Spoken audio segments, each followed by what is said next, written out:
যশোর সদর উপজেলার চাচড়া ইউনিয়নে ভাতুরিয়া গ্রামের মুক্তেশ্বরী নদী ভরাট করে 10 থেকে 15 বিঘা জমি দখল করেছে একটি প্রভাবশালী চক্র।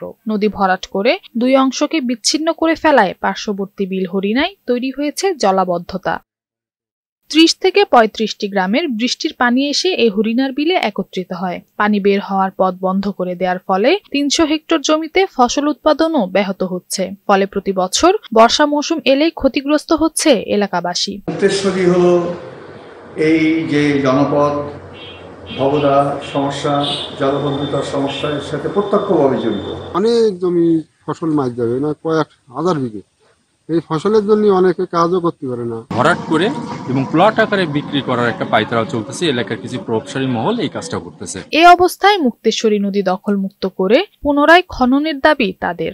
মাঝখানে ধরে ছিল চাচার পরে এখন থেকে আবার ফের মাটি তুলে বুঝে দেয়। পানিটা যে কোনো ভাবে হোক, সরকার যে পাশটাই হোক না কেন পানি নিষ্কাশনের ব্যবস্থা করুক, এটাই হচ্ছে আমাদের মূল দাবি। বিষয়টি স্বীকার করে পানি উন্নয়ন বোর্ড বলছে, নদী ভরাটে জড়িতদের বিরুদ্ধে আইনি ব্যবস্থা নেওয়া হবে। কতিপয় দুষ্কৃতকারী কর্তৃক দখল করে ভরাট করছে, যার কারণে হরিণার বিল থেকে প্রায় 250 থেকে 300 হেক্টর জমি জলাবদ্ধ অবস্থায় থাকতেছে। আশা করছি খুব তাড়াতাড়ি মানুষের এই যে কষ্টটা আছে এবং এই দুষ্কৃতকারী কর্তৃক যে নদী ভরাট, এই নদী ভরাটের বিরুদ্ধে আইনগত এবং বিধিমূলক ব্যবস্থা গ্রহণ করা হবে। শিগগিরই নদীর প্রবাহ স্বাভাবিক করার আশ্বাসও দেন তিনি। নওশীন জান্নাত, বৈশাখী সংবাদ।